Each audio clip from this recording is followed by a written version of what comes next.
as they free the wheels, the team has to be careful not to get too complacent. The massive beasts they're trying to find could be anywhere out here. The only way to move ahead is to build a road.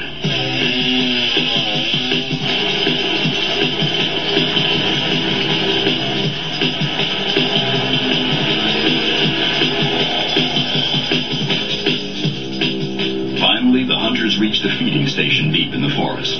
They'll stock the troughs with food for the boars, a good way to lure these dangerous beasts.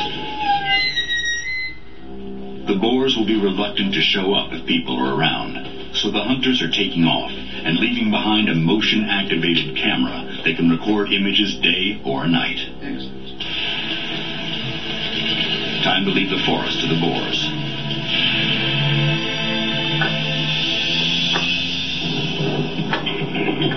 Hours later, the team returns. They're hoping the boars aren't camera shy, and that they might have captured them on film after sunset, during their usual feeding time. But what they discover catches them completely by surprise. Approaching the spot on foot, they realize they're not alone.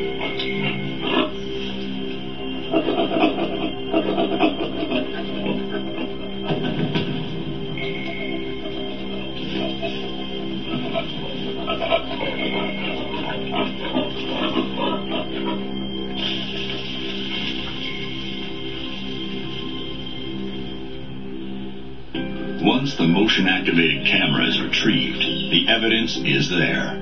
The animal kept its distance from the camera. But there, peering into the gloom, are the eyes of a Russian boar. Given how far the eyes are from the ground, this creature probably stands about 3 feet tall and weighs about 400 pounds. It is bigger and potentially more menacing than the average American wild pig. Still, there appear to be some physical similarities between this and the pigs in Abbeville, Georgia.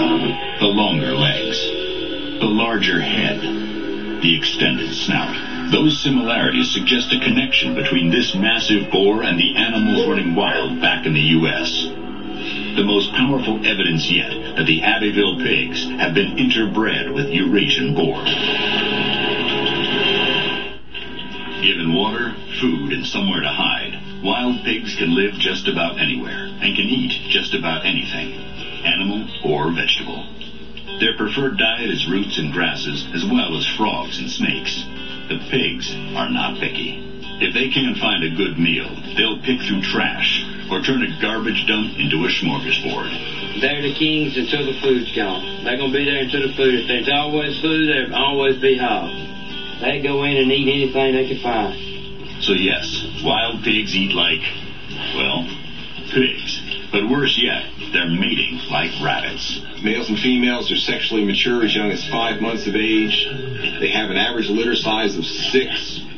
And one sow can produce 3 litters in a 14-month period of time. There's nothing else out there that can keep up with that. In 1980, wild pigs were found in 19 states and were estimated to number nationally between 1 and 2 million. These statistics have been fairly consistent since 1900. Then something happened. Between 1990 and the present, the pig bomb went off. These animals went from being found in 19 states to now being found in as many as 40 states. They went from numbering between 1 to 2 million animals nationally to currently numbering maybe as many as 6 million animals here in the U.S. These animals are a very destructive invasive species, and they're now spreading at a rate that we can't get under control. Even the experts have trouble putting a number on the exact increase in pigs in particular areas during this growth spurt. But everyone agrees that we'd better do something about it, or else. If it's left unchecked, if nobody hunts them or nobody does anything to them, we would have to quit. It's a problem, a big problem, and I don't know how to solve it either. I never thought I'd see the day that we had hogs just all over everywhere. You're talking about a population that can literally double in less than 6 months. At that rate, in a worst-case scenario, there could soon be tens of millions of them.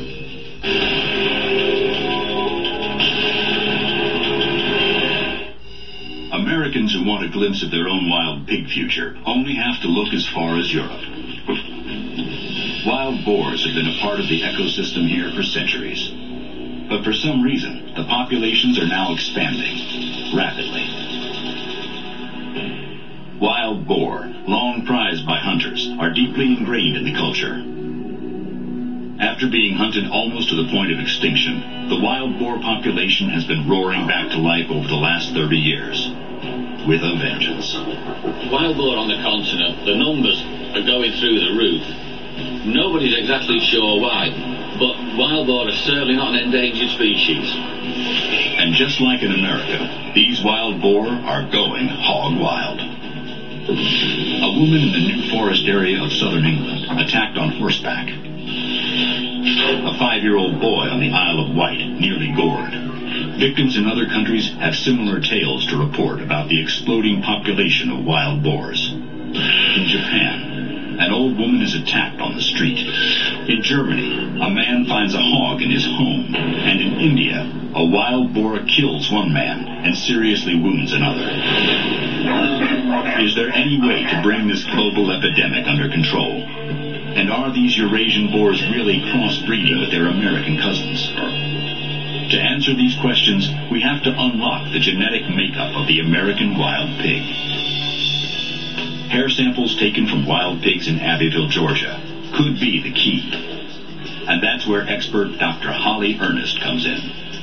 Dr. Ernest of UC Davis is a geneticist who specializes in studying wild pigs. Wild pigs, they're of special interest to us and a number of people because they're not a native species and because they're highly destructive to the environment here. She's analyzing the DNA of various wild pig populations to attempt to trace their origins. So they can have a lot of similarities in their DNA, but sometimes they can show DNA signals of having ancestry from the Eurasian wild boar or from various domestic breeds. But she says that right now, the pig database is too limited to provide any definitive answers. And a lot of that challenge is because we lack the sufficient information in our databases. We're early on in our studies, and we'll be gaining that information over the next few years. So are the big, mean pigs in places like Abbeville really the product of crossbreeding with Eurasian boars? If the answer can't be found in the lab, there may be another way to get it. By doing a visual comparison between American wild pigs and Eurasian boars. The best way to prove the connection is by going to a distant land, a nation with some of the biggest wild boars in the world. Russia.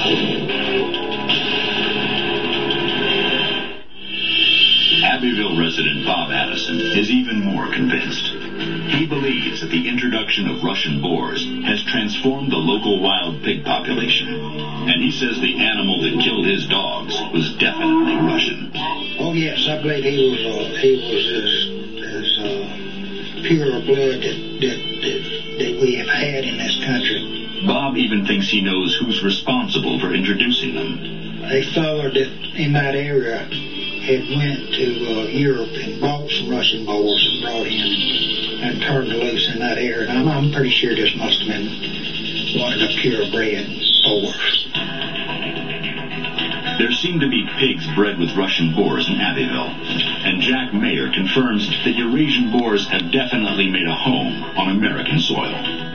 One of the things we've seen recently in the wild pig populations here in the United States is a larger influx of animals with either partial or full Eurasian wild boar characteristics. This is something that wouldn't cause an increase in the size of these animals, but it would cause an increase in the wildness of these animals. These are animals that would run further, run harder, and fight more when they're cornered. This is going to be a big difference from what we've seen in the past with wild pigs here in the U.S. If the DNA of Russian boars is in the gene pool of wild pigs, then what are the consequences? How big and fierce could these pigs become? And how terrifying would they be? The biggest pigs ever recorded were Tung Pig, who lived in China, and an equally gargantuan South Korean that weighed in at 2,000 pounds. For years, one of the world's biggest pigs made its home in upstate New York. We got Big Norm here. He's 1,600 pounds and 8 feet long. Chocolate ice cream. And as far as we know, he's the largest living pig in the entire world. 3 times the size of a normal pig. Big Norm was a reminder of what could happen if pigs continue to grow out of control. He eats about 20 pounds a day, and then he has water besides. He's never had any sort of special growth hormones or steroids to make him grow big. Apparently, it's just a freak of nature because he was acquired with litter mates. They grew normally. He went crazy.